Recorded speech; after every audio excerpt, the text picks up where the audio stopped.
Hello, my name is Paige Nailor, and I am doing my presentation on sustainable prisons, specifically how could Barnstable County Correctional Facility be more sustainable. But first, what is sustainability?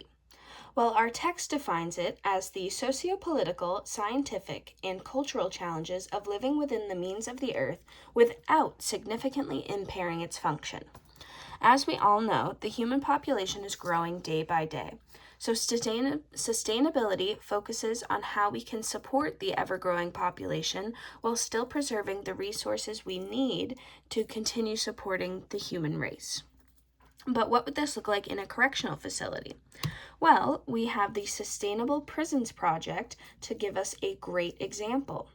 The SPP is based out of Washington State, and there are 11 penitentiaries in Washington that have implemented their environmental programs. Their mission statement is to respond to the ecological degradation and mass incarceration by implementing educational programs and conservation programs, all kinds.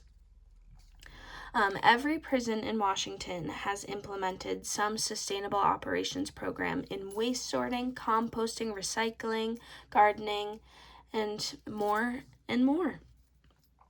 The state of Washington as a whole is working very hard to reduce carbon emissions and toxic pollution.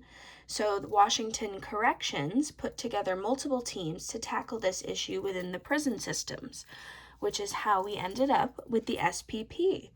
They have a wide variety of programs available, from beekeeping, as pictured, to gardening, dog training.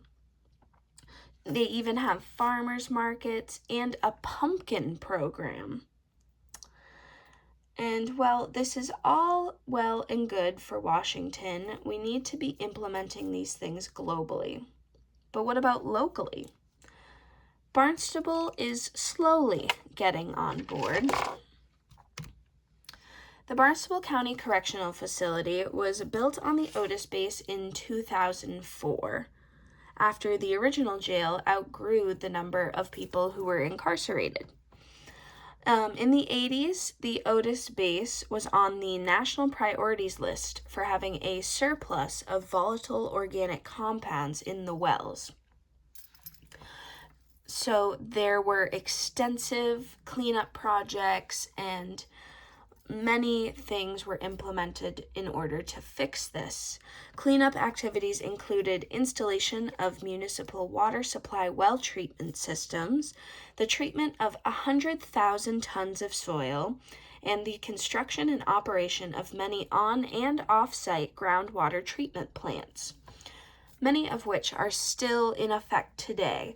So the water systems at the jail are probably their greatest asset when it comes to sustainability and environmentalism.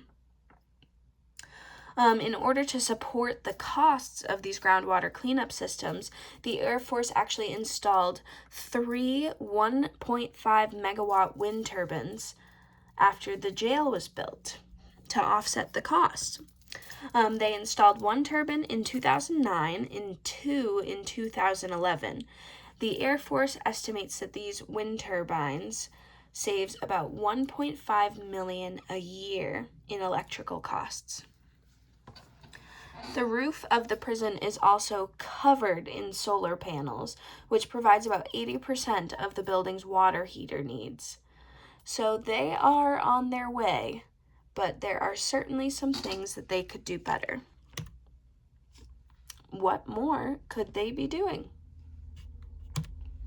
First is subsistence farming. This is where you grow your own crops in order to sustain yourself or to grow your own sustenance. Having worked at Barnstable County Jail last semester, I know very well that the inmates get 0 outside time, which is a huge cause of animosity for a lot of inmates, which who's to blame them? So yes, they have no time outside. And if there was an individual garden set up, or a garden for the inmates to work on. This would allow them to get outside, exert some energy, get some vitamin C, and it would benefit the jail by saving food costs.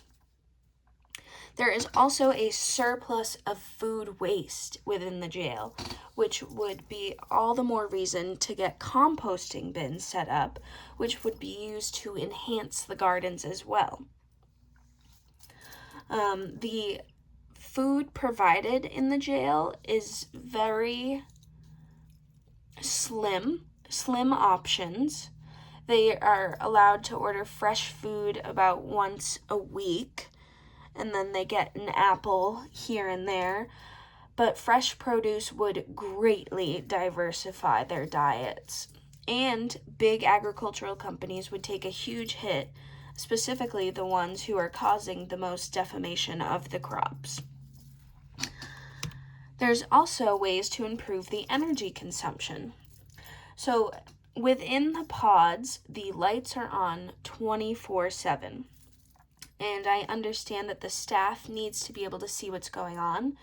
But I think if you had more energy efficient lighting, the excessive amount of lighting would make less of an impact. There is also a great opportunity for motion detection, because during the off hours, there's not that much going on, but the lights are still on, so that could also conserve some energy. And there's also brighter sources that require fewer bulbs that would greatly impact the level of energy consumption. And I know the inmates sometimes have a hard time sleeping because of the lights, so their sleep schedule could be improved in the process.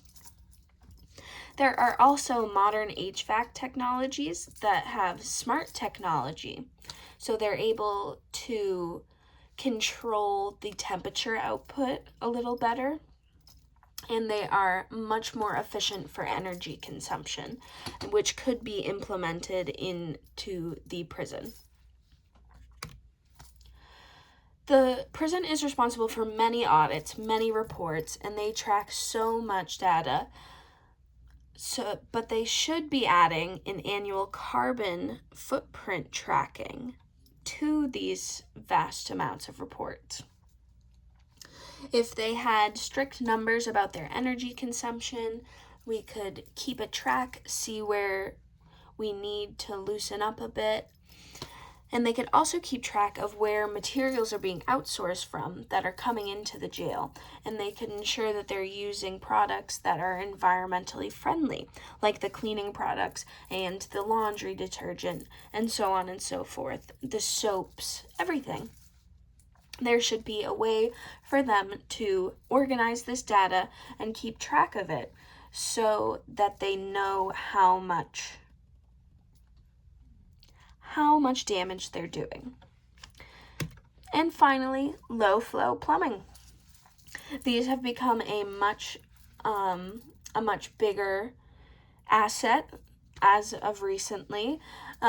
They have shower heads, toilets, sinks that have low flow plumbing, and with so many people using the water systems at the jail, limiting the output would make a huge impact on the consumption levels. They should, with so many pipes to be responsible for, they should also add leak protection strategies to avoid unnecessary water waste. There are so many strategies that prisons could be implementing, and Washington is just starting to grace the surface. But if it can spread nationally and even globally, it would make a huge impact on our environment. Thank you so much.